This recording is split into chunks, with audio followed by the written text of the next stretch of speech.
Seigneur, que ta grâce, seule ta grâce. Nous voulons instaurer un état de droit. Et dans un état de droit, il y a une justice indépendante. Ce n'est pas à l'individu Félix Tshisekedi de commencer à faire justice.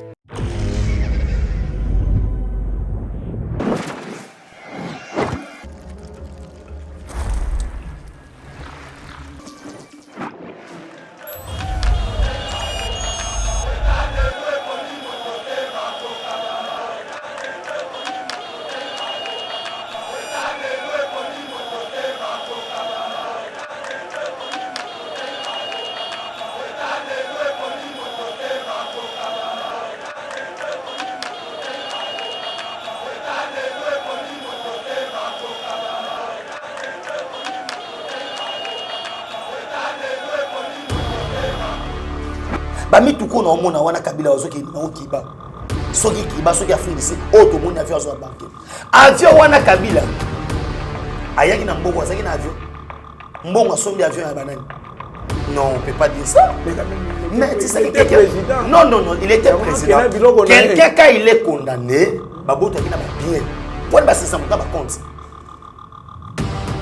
Pourquoi? Et puis comment les services de renseignement Kabila na mboka oyo ça fait déjà 2 semaines ou déjà soka déjà visa illimité au vana kiba. Pona nini?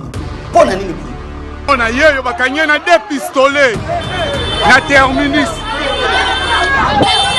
Osomona. Yewana.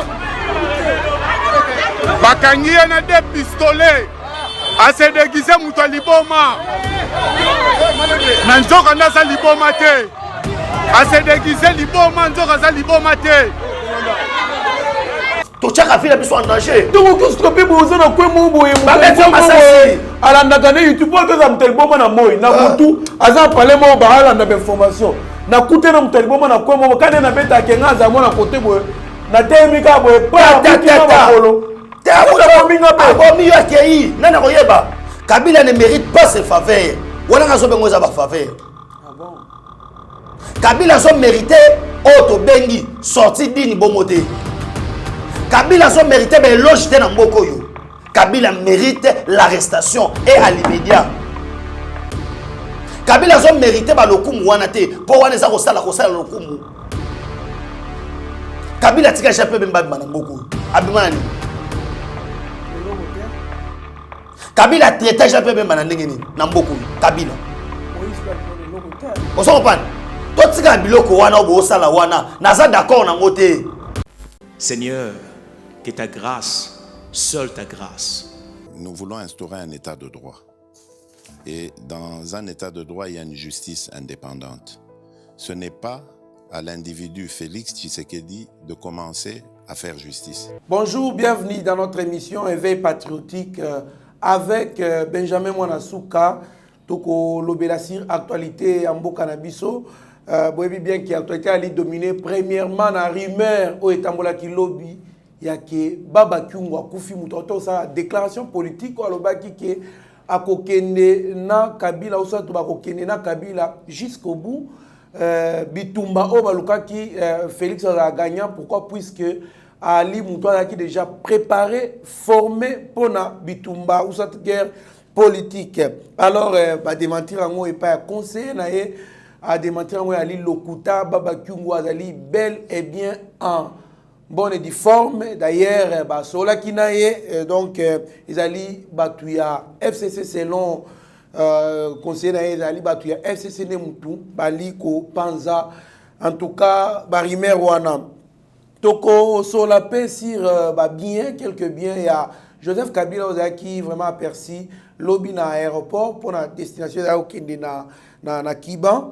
Na Kiba plutôt, alors, Batouba qui est un peu moins comme ma question, c'est que à propos, il y a autre Aliko qui a aucun exil na Kiba et Ali à solo et consort. Donc, moi, Namboka Steve Kona, la Sabino, ma photo, il y a quelques biens au qui vraiment remarqué na aéroport, pe avion et qui n'a qui na biloko wana. Toko Solapé, Likambouya, ancien DGI, Oyo, Azalaki ko Zouambongo ya impôt ya Vodacom 500 millions de dollars alaki bongo ko tina ngona compte ya famille Kabila Kabange, c'est-à-dire famille présidentielle atina mbongo de 2015 à 2018 bakanaki côté à la police judiciaire na supermarché moboy donc toko sur la paix makambu ya tambo mwamba wa utiko promettre que soki kaka va déposer nani va déposer pétition contre ye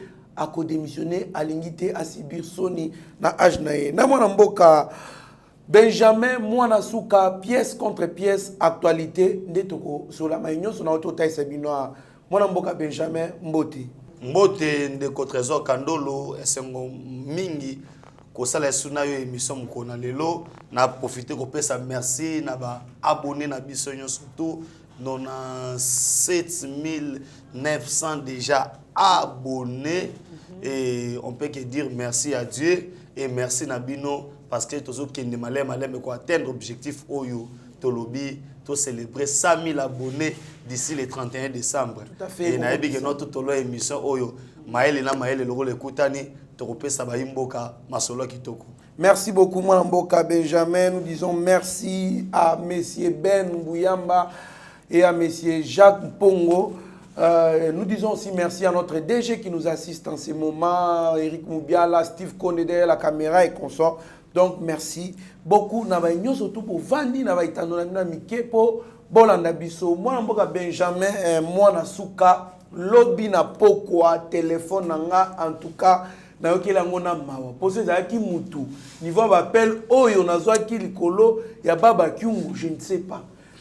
Baba kyungu rimer et bimi wana ki akufi. Mutu oyo touti ko sala émission na moi to sa na yo émission, to lobeli makambu na ye ba déclaration na ye sur le plan politique. Mais on nous informe que non, Rimer moko etamboli information mo yeli batuke akufi. Yopo yoka ki information na et puis c'était comment explique-nous un peu tango yoka ki information na par rapport ya ba déclaration na auto débat ki na yo l'émission et longo na yo lobby réaction na za ki ndenge nini. Vraiment ndeko Kandolo eza participer mawa komona ke bato o tellement ba aventure na ba rotika yango te. Tango na zu appel wana ya liboso comme étant un humain nazaki émotionné parce que liwa ko mutuko kufa ekipara tante ekipara boso apena mona 12h et que na 12h une minute akufi liwe ekipara na ngote mais ya liboso na kamwa kina na bi ah père aki atiki biso ka boy mais après na yako benga ba source sire taba yo confirmer nga non tala ko tu Gabriel ki ngwa ko mwanzaza na ye kuna mito tozo bazo lia bitoyo na bi ah ya solo wana voilà bazo dame na ye nesi ko na ndisiko rappeler batu na comprendre que tous les sites difficiles biloko wana eza ba site FCC en particulier type bengi papi tamba parce que ça makasa ba réseaux sociaux na batu na ba ça ba click morboy ba robet information mo ya lokuta ba pandi yango to yebi ndenge ba salela makambo na bango ya on a zo ça nous fait gaffe parce que la guerre au bozo luka ça sera longue et populaire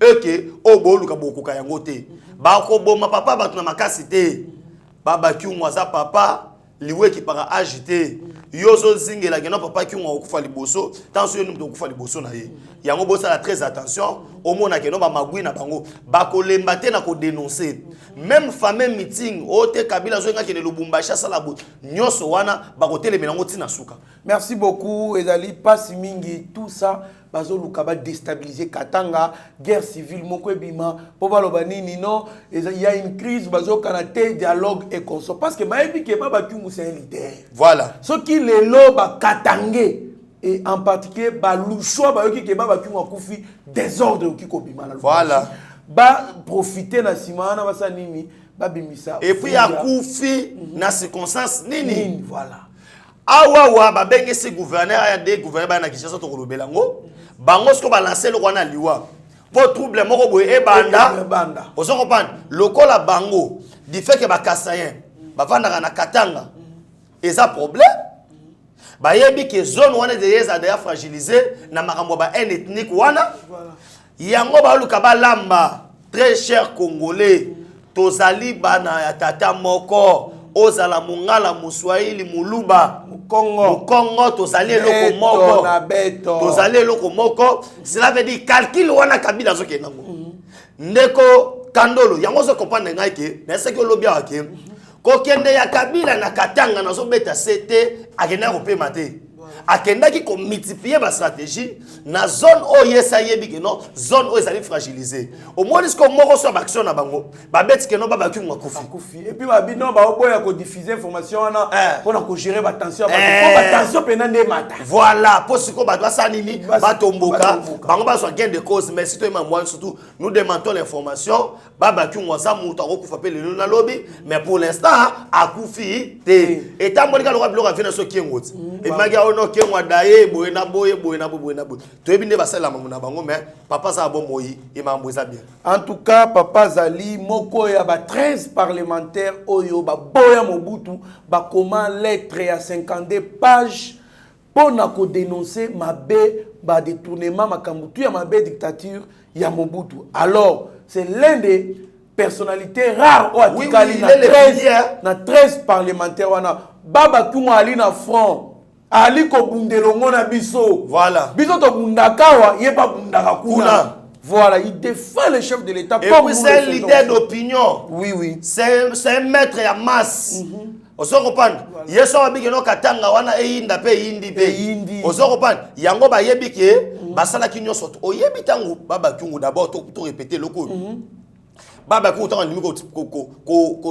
ko soutenir Fachi Béton oyebiki ba mbongo tambola ki voilà abi non na sina sala erreur moko na vie na ngai ajo na comme na ngona ko seso erreur te voilà il a défendu les valeurs malgré bazaki ote ba signature ko ta vigueur boy na boy parce que parmi ma bloko et indi c'est un FCC cash l'FCC bando ba que non Kyungu jamais ba ko nommer et nous savons ndenge les kaki et aujourd'hui Kyungu est devenu un élément à battre. Pourquoi? Parce que Kyungu est pas secret belé à Kabila. Ya Katanga. Voilà, ayebi yango. Et bah yebi que non, c'est un élément à battre. Surtout ningisiye, ndako ko ningana. Pour mbule ko takona mena sabino do bokrelo mote. Merci beaucoup mon mboka Benjamin Mwanasuka en tout cas total la ba photo wana HD Konde ali ko lekisa wana ezali pas bien, il y a Joseph Kabila qui très remarqué lobby na aéroport ya Njili bon ami tuka bon mon ba valise wana et consort nous surtout na biloko na ye destination qu'il doit pi na Kiba qui paraît na Kiba même sous na Afrique du Sud mais selon ba source na ngai o maravia ekinde na capitale ya avant ya Kiba. Alors moi na mboka Benjamin to ka ba rumeur que Joseph Kabila ali ko kende exil na Kiba.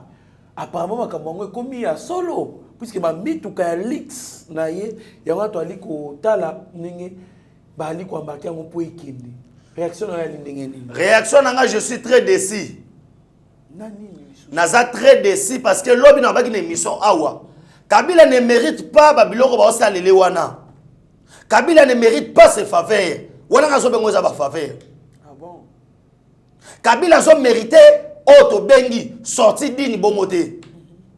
Kabila so mérité ben logité na mboko yo. Kabila mérite l'arrestation et à l'immédiat. Kabila so mérité ba lokumu wana te po wana za ko sala lokumu. Kabila tika chape bemba na mboko. Abimani. Le logo te. Kabila traité chape bemba na ndenge nini na mboko yo. Kabila. Moïse pas le logo te. On s'en comprend. Totika biloko wana obo sala wana naza d'accord na ngote on pouvait pas permettre que nos avions ne bima na ba bio tozo mona wana ba bien wana ngala kanisa ke avion wana eko ko zo ba bot o ngana otambo wana ngo Kabila yaki nango ba pesa ba pot na kende nako tika boy comment on peut traiter quelqu'un qui est un criminel? J'ai les rapports Mamping, je répète, lisez d'abord on a passé Kanda Benjamin Zaleli. C'est un criminel. Quelqu'un qui a tué les gens. Bon, traiter le coup, la ligue, na lix pourquoi? Bami tout qu'on a mon awana Kabila ozoki na Kiba. Soki Kiba, soki Afrique d'ici, autre monde avion zo banque. Avion wana Kabila. Ayaki na mboko, azaki na avion. Mbongo asombi avion ya banani. Non, on ne peut pas dire ça. Mais quand même, il était président. Non, il était président. Quelqu'un, quand il est condamné, il n'a pas bien. Pourquoi ça ne pas compte? Pourquoi? Et puis, comment les services de renseignement? Kabila Namboka, ça fait déjà 2 semaines, déjà visa illimité au Vala Nakiba. Ah bon? Pour nini, visa illimité. Il y a Vala Nakiba. Mais Kabila zo kende kiba pambate bande konanga nazo sonner d'alarme. Non ça le roi Jean-Baptiste nazo belela. Bati Kabila kende te. Donc vous assure pénal. A cause biso du tort à la longue. Soki li suba akangaka sasu mais ça soit zonga na pouvoir te. Li suba démocratiquement élu a travaillé pas ça soit renversé pouvoir. Aux Afrique. Au moni, net au sable, aux Afrique. Aux Athées s'occupent de nini. Ndeko Kandolo, erreur neni. Na sina baki on lobby ke ya kotika Kabila akende Katanga. Deuxième erreur, ya ngona ba kotika Kabila azu visa. En bonne de forme na ambassade à Kiba. Akende Kiba. Toyebi Kiba baza répété na ba drogue. Baza député na moma minduki. Ba mercenaire Kibin. Ba yaka déjà na Congo depuis sera ba mulele. Mobutu bengisa bango. Ba mercenaire Kibin. Oyebi ke ba bunda pembene Eduardo na Angola. Et aujourd'hui, Kabila fungoli porte au grand jour na Kiba. C'est pour mettre du désordre na Katanga. Et vous les laissez partir avec Bidokwana. Moi je pense que bateau baza service na biso bozoka musanga. Comment on peut laisser quelqu'un comme Kabila qui est na Bidokwana? Soit disant que c'est Bidokwana. Et aujourd'hui, il organise pour qu'il y ait Kiba. Moi je pense que le président de la République Félix Antoine Tshisekedi Tshilombo Fachi Béton, on doit faire tout pour arrêter Kabila. Si quelqu'un me demande, on va arrêter Kabila. Pourquoi? Par rapport au crime qu'il a commis en République démocratique du Congo. Et par rapport, il y a un rapport nyonso aux organisations, il y a droit de l'homme, Babimisa, Ezali Belé. Mais oyebi quand même que Kabila a protégé dans le statut portant protection. Des anciens chefs de l'État, bien sûr. Mais il faut qu'on respecte les procédures. Il faut qu'on d'abord par changer la loi pour protéger la loi. Et puis, ce qu'on procède, il y a Ndeko Kandolo, Nayebisi Oboye, loi portant statut ancien président. Ngaï Benjamin qui n'a reporté plainte dans la cour constitutionnelle. Dans la procédure est déjà. Et tu as des procédures de Kokandolo. Où ils allaient entre autres Assemblée nationale, na Sénat, so basa réunir en congrès, ba kokangaye.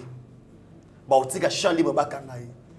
C'est pourquoi nous avons dit que bo fandisa na lombango bureau définitif de l'Assemblée nationale. Bon réunir Batouana, ce type-là représente un danger énorme pour ce pays. Je dis bien un danger énorme pour ce pays. Tant qu'il sera libre, voilà. Moi je ne demande pas qu'il bâtisse Kabila Bima. Si bâtisse Kabila Bima, c'est pour les intérêts des Occidentaux. On va récupérer là. Il faut que Kangaye Awa. To Sambise Awa. Comme ça, Batounion surtout Oyo. Baza na makambo Kabila ça. Mais tu vas soulager. Hein? Mais tu vas soulager. Famille chebe va soulager ngeni. Ta botika Kabila bi manaba mituka wana. Ba mona le tout ça blague.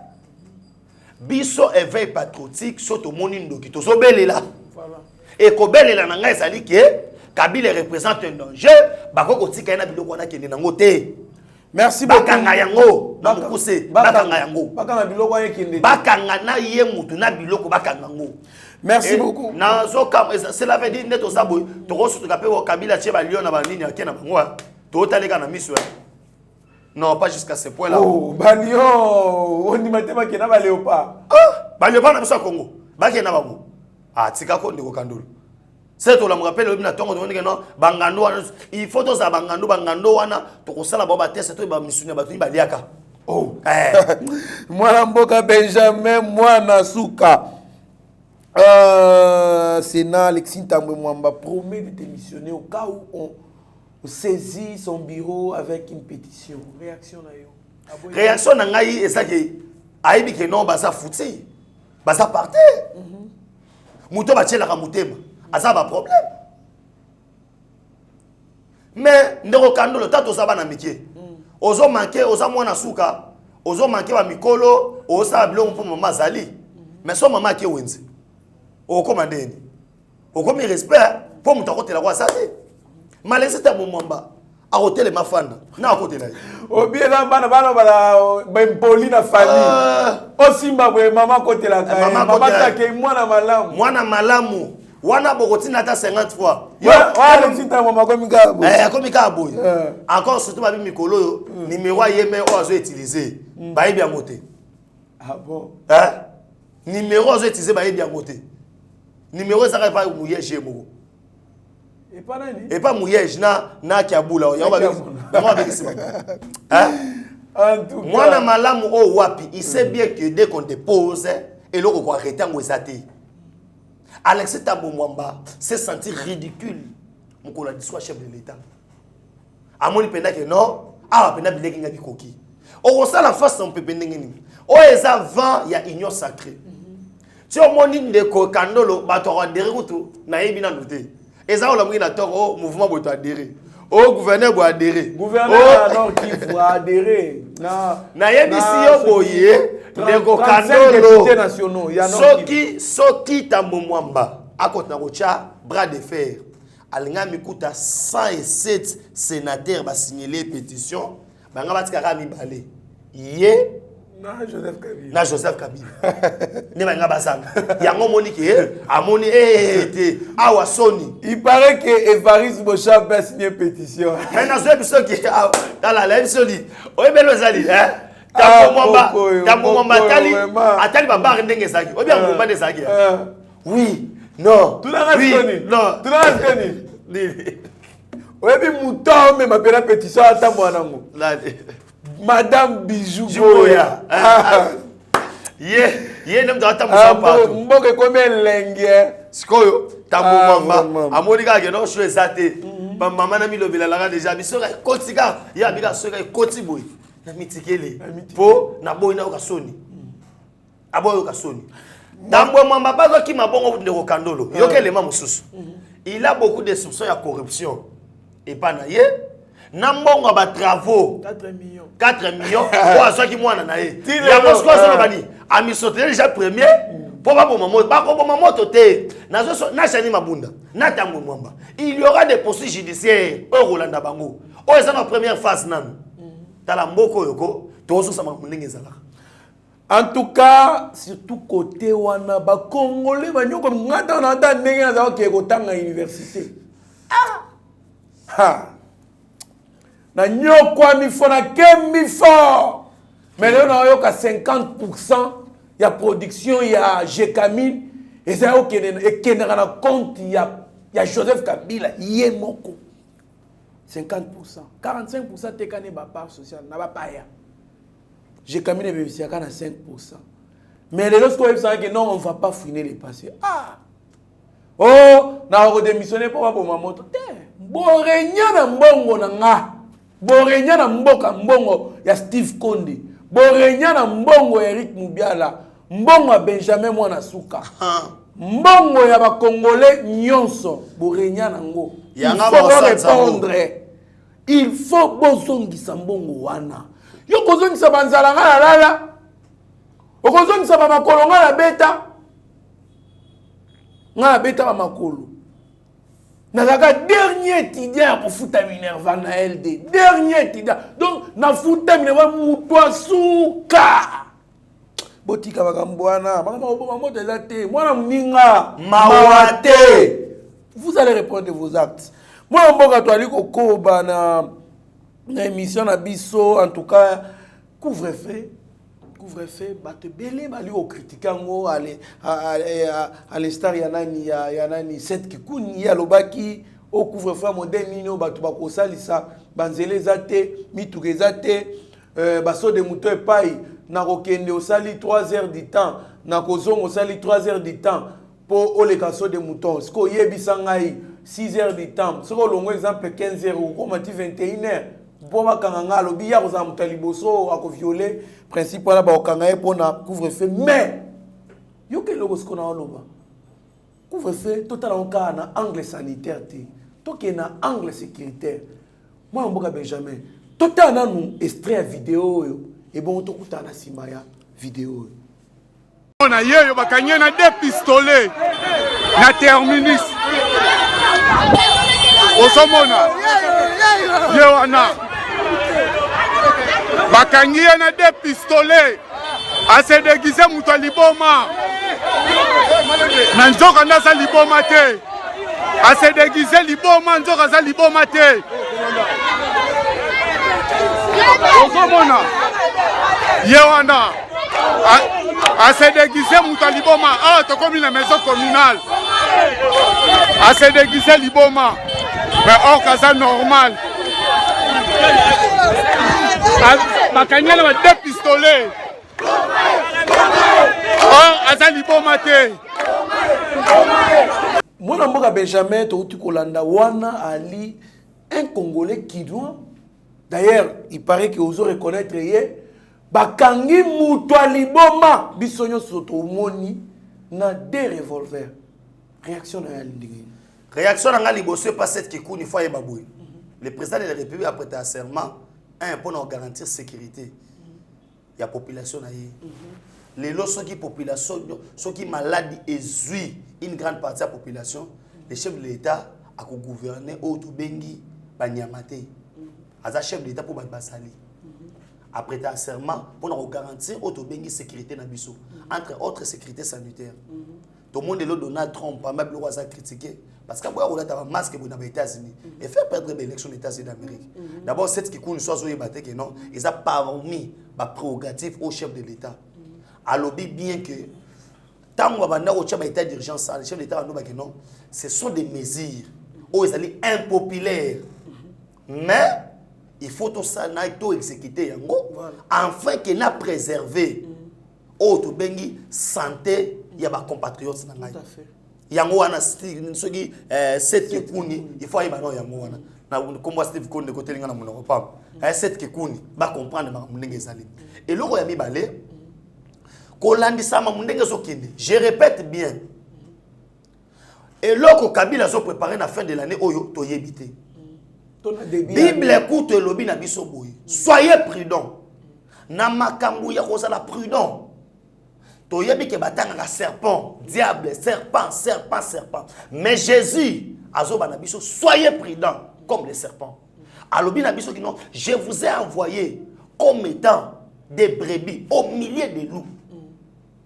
Et Félix a tout ce que de Chilombo, les dévoreurs tournent autour. Voilà. Aujourd'hui dans l'union sacrée, il a aussi des loups. Oyoba, il y a une union sacrée. Nous ne savons pas, ils sont venus faire quoi? Est-ce qu'ils sont venus pour adhérer à la vision? Est-ce qu'ils sont venus pour endormir le président de la République? Afin que Joseph Kabila, à sa net, il s'est retiré pour ça la bouille. Tant qu'on a Babylon, on a surtout. Comment agence mon le roi si américain? Tant qu'on soit alerté, biso qui est, na loi là, il y a un problème. Bazo 16 satellites na bango, bazo positionner où est la kuna et surveiller basadi de sécurité. En face à marmon surtout. Toi tu as gagné beaucoup. Non. On doit faire notre part. Na renseignement. Ba negijaka eloko moko te. Soki lelo, la terre sainte na États-Unis koya. C'est parce que parmi ba djihadistes mi balé na bango ba kimaka ngo ba bomaka moko yati na ambassade des États-Unis na Italie aïse bango ke ezane lo mozo se préparer ba mona le roi zo ba benga na ye. Et aujourd'hui na domaine de renseignement ça la blague té na domaine de renseignement ata mwana oyo azo yekola na domaine de renseignement ata muto asali signe c'est ça quand même nous ba yeba tina les kamwana ndengeni. Mais on a tous les renseignements que le pays va mal. Le chef de l'État même l'a dit. Tous les premiers chefs de l'État balobi yango. On a voulu assassiner le chef de l'État. Et aujourd'hui, si on assassine le chef de l'État, qui sera bénéficiaire? En premier, c'est l'FCC, c'est Kabila. On est en bénéficiaire. On se comprend. Mais ce qu'on face à Marmoina, nous surtout, tu as évoqué aspect sécuritaire. Mboka, tu as évité, tu as combien de nombre d'habitants tu as évité? Tu as 100 millions, 80 millions. Les besoins, tu as dit, tu as dit, tu as combien? 80 millions. Tu as combien? 80 millions. Mais quand tu as varié, tu as mis 100 millions. 100 millions, tu as base d'année. Soit tu as une élection, tu as voté à Mingi. Tu as 100 millions. 100 millions. Tu as 80 millions. 80 millions. Mikolo, tu as mis 100 millions. 100 millions. Mikolo, tu as mis 100 millions. Cela veut dire un pays qui marche na haute estimation. Cela veut dire, si les plans sécuritaires, c'est un pays qui est en danger. Tout à fait. Et les couvre-feux, ils ont ligne des moyens oyo et qu'on permettre parce que pendant na butu nanu, ndeba makamobele salamaka. Soit qui banditisme urbain, ba kuluna. Ba to moni oboto ba biloko ba moto, ba voiture catch na ville à Kinshasa. C'est pendant la nuit. Ça veut dire la nuit représente auto bengi insécurité makasi. Pendant la nuit, ne place bateau ba mingi et ça les marque. Et ce n'est que normal. Bah initié aux allez couvre-feu. Mais lobby tato otala ao. Wana place vidéo bozo na lemba. Na parlement debout place au Benjamin Rangaka. Na lemba. Wana mabele na ngai. Hein? Wana mabele na ngapo ngape na zamona lemba. Na muto la alobano yeye. Na bedi chopo wana ve dadi. Moko ya ba combattant na biso. Ça veut dire ça les kambo blague té. Wana mabele mame. Bakangi soit des amours de Boma, on appelle ça qui mot d'ordre. Ah, totalement insécurité, man de couple. Il y a que ça canate. C'est tout bas biso bas Zambé. Ah, biso to Zambé. Non, comment on vraiment sérieux, franchement. Non, Kandolo. Il faut pas dire que, au comme on est sérieux. Oyo salaka awa, to chaka fila biso en danger. Donc on se trompe bozo na kwe mo boye mo. Ba beto masasi. Ala ndaka ne YouTube ko za mtel boma na moy na mutu aza pale mo ba ala na information. Na kute na mtel boma na kwe mo kane na beta kenga za mo na kote boye. Na temika boye pa butina ba polo. Te amuta minga ba bomi yo akei. Nana koyeba. Mutu aliboma na munduka sikabongo. Mutu aliboma na lemba. Ça veut dire azanda.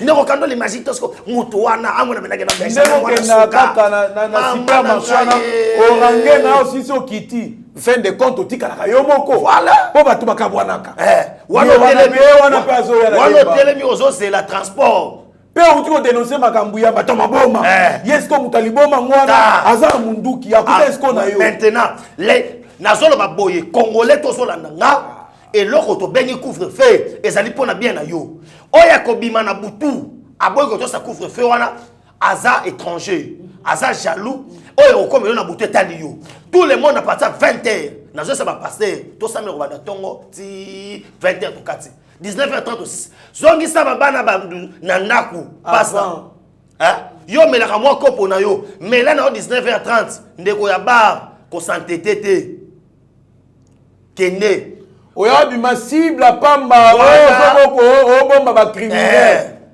ezali pona bien na biso les auto bengi sécurité ezali priorité des priorités makambo surtout les lorsque qui mboka ezali sécurité au sambela terre massa soko so beta ndina ya l'église mutute maintenant rien na ba ça veut dire que non awo ce qu'on a so interpeller ba congolais surtout que non opération contrôler mutaliboma merci na bana lemba parce que lundi na saki bango ke toujours ça l'opération na lemba oyo lemba pourquoi lemba ça dans commune o zo mona ba ko buku messe wana ba to PPRD ba to boye ba za ba to ba trouble belé yango moni mukolo lobby ba kangi bango wapi na niveau ya lemba ya to esabino que non o to bengi na quoi nini couvre-feu ezali bien na ngai bien na yo bien na biso surtout ça veut que personne n'a entêté batu que non tout ça couvre-feu on a été to sambela ka to yebi nzambe to sambela nzambe ko banda tongo ti 20h 20h au libéré batu 21h tout le monde a ratanda kunaye to respecter nanu makambo ba lobi lesu et pas ba konzamboka. Merci beaucoup mwana mboka Benjamin Boyo Kabolanda très bien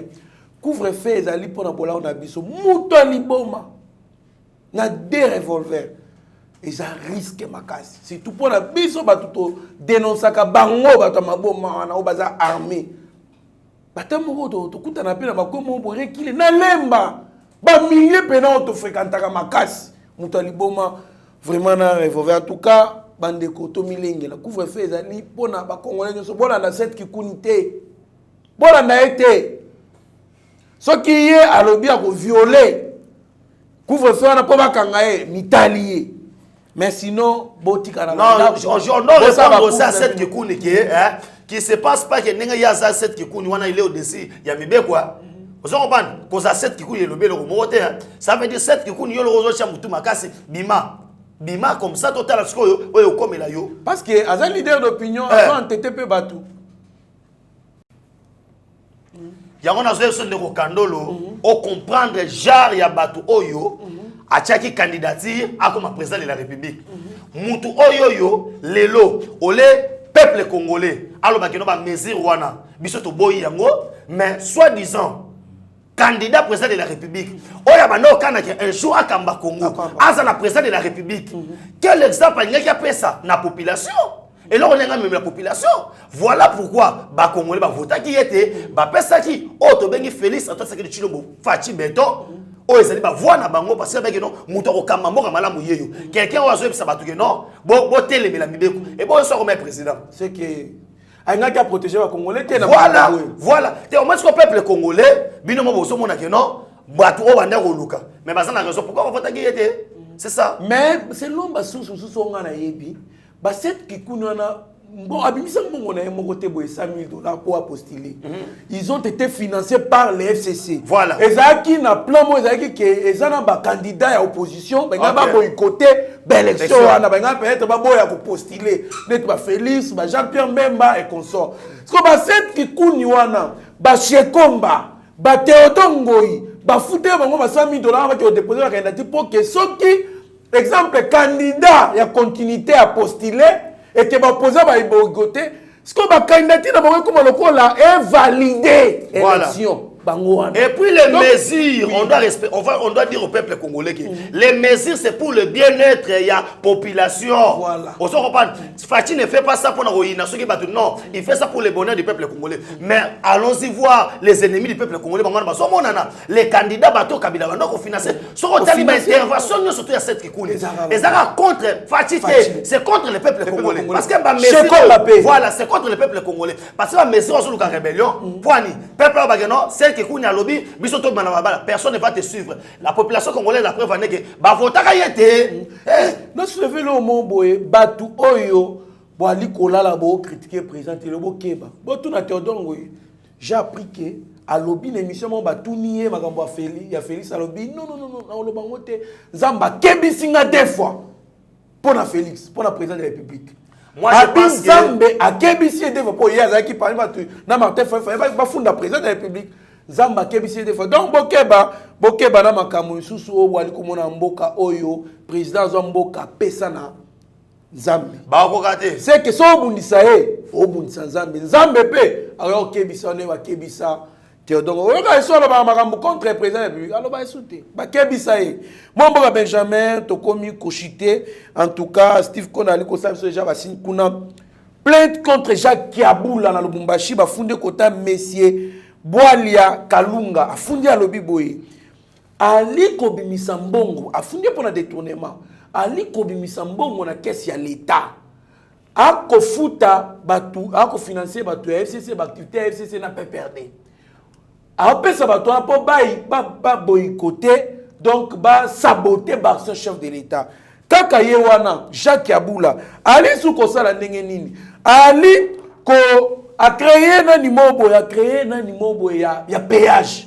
ba benga ngo toa yebi soile la kisi chama bonza eza le quoi cha OK toa na zio a tie moi sinae moi c'est un temps gérer le quoi mbongo tu ya péage qui est na compte ya moi sinae kaka ye wana nde mutu asani nini abomi ba péage zo quoi l'état tie péage wana privé aye moko po ba gérer bongo mbongo wana a financera na batu oyo bali ko alimenter sécurité alimenter bato ba ocha sécurité insécurité plutôt na ville à la province ya Lubumbashi réaction na ya lindengeli réaction na nga liboso soki IDPS soki IDPS facha soki pouvoir te mamoto nga bangote.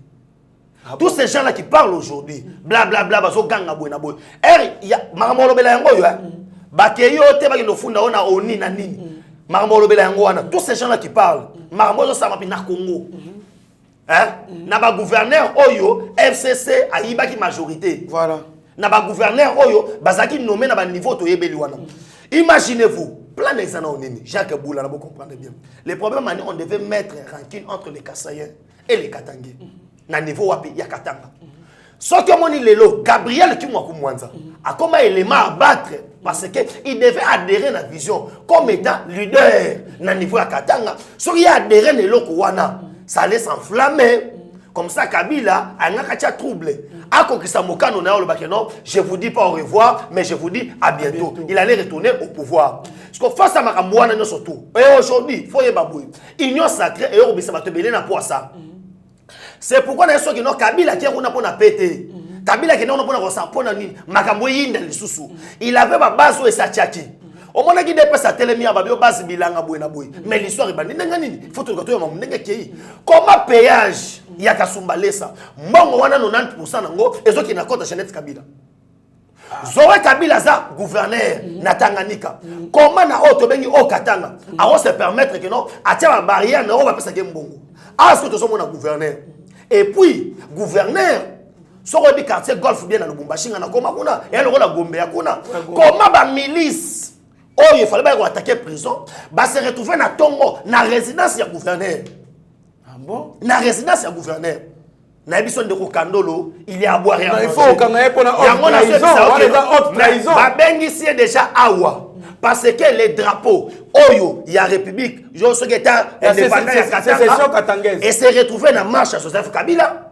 Les deux gouverneurs faut ba ya awa ba ko expliquer biso.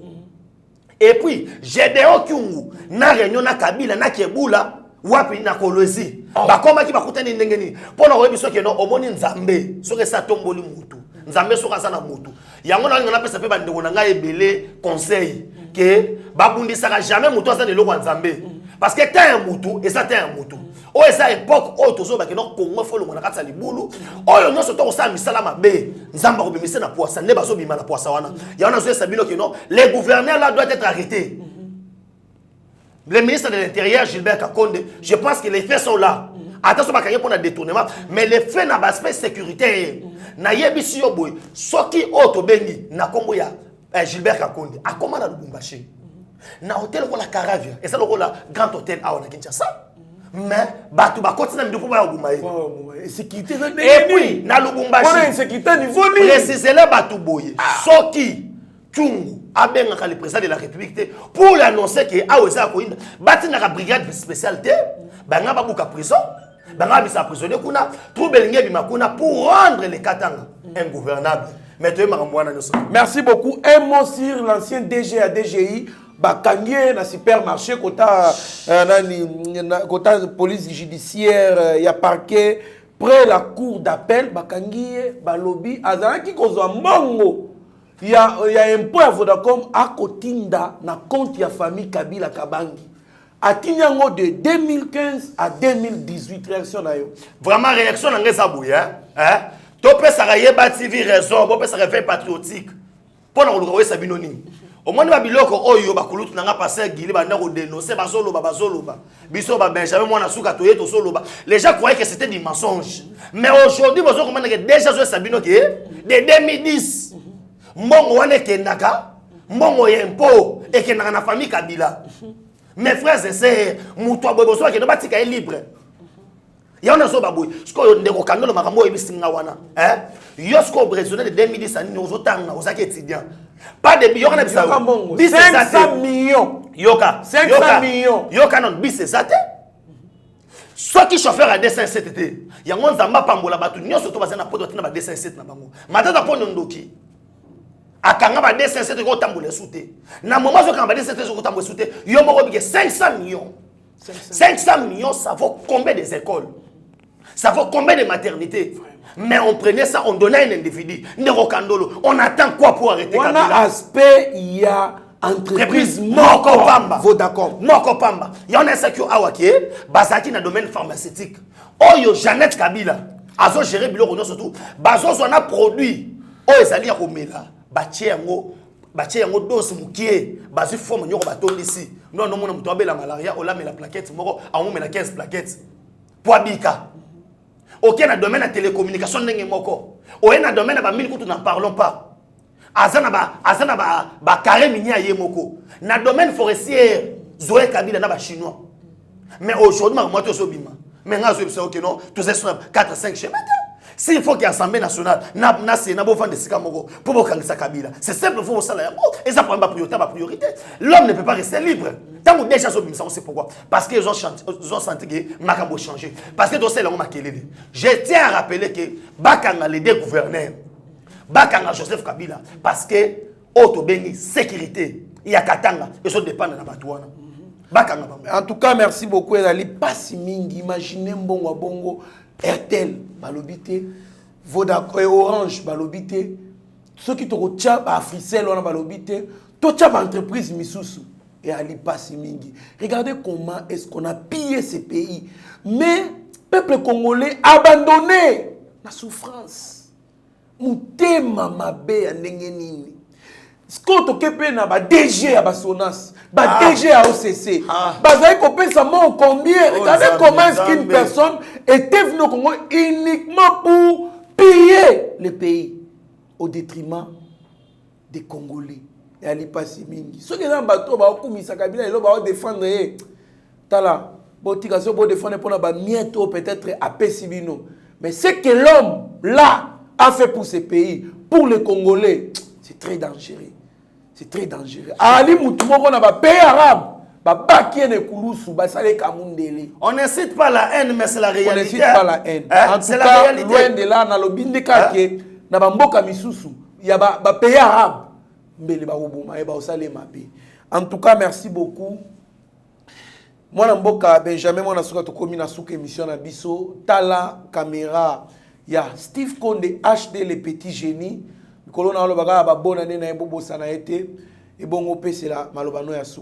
Merci beaucoup Trésor Kandolo, merci na Steve Konde pour na image kitoko na lobi na bandeko na biso surtout bazali awa. Merci beaucoup na kulutu na ngai pasteur Gilio asisa ki biso na émission mkona lelo. Merci na Mitterana ya Ozaki na kasa studio na bosanité Brandon Mukendi to lobi boye. Bandeko na ngai kaka ndeto yokanaki.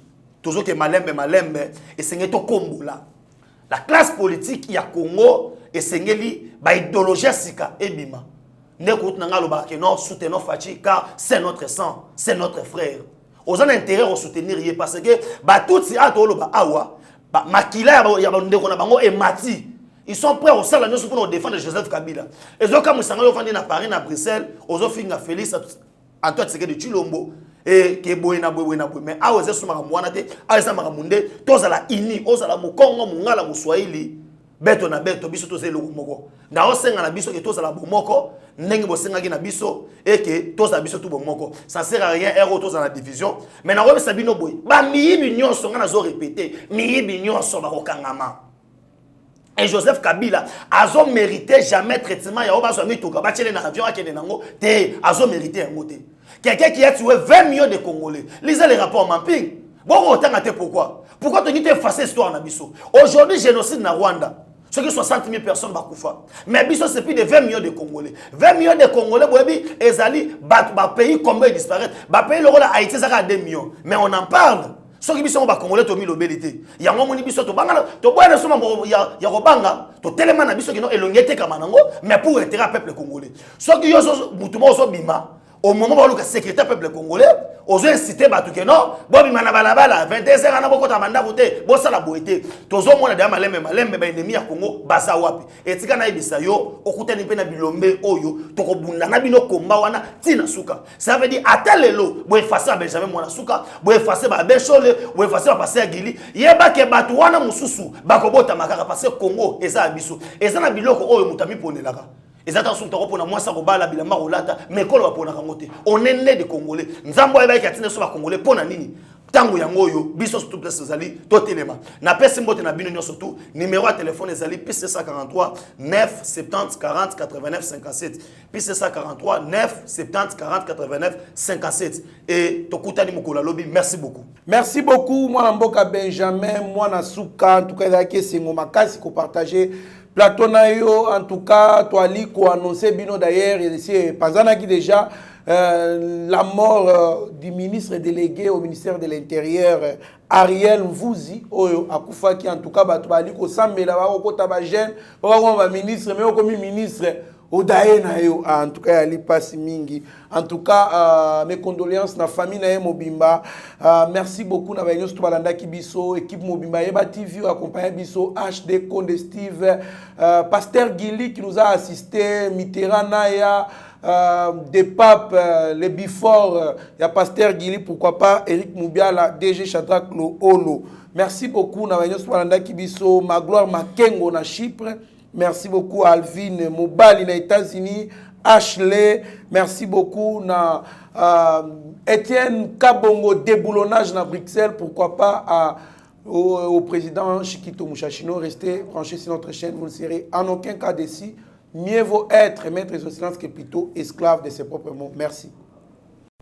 Seigneur, que ta grâce, seule ta grâce. Nous voulons instaurer un état de droit. Et dans un état de droit, il y a une justice indépendante.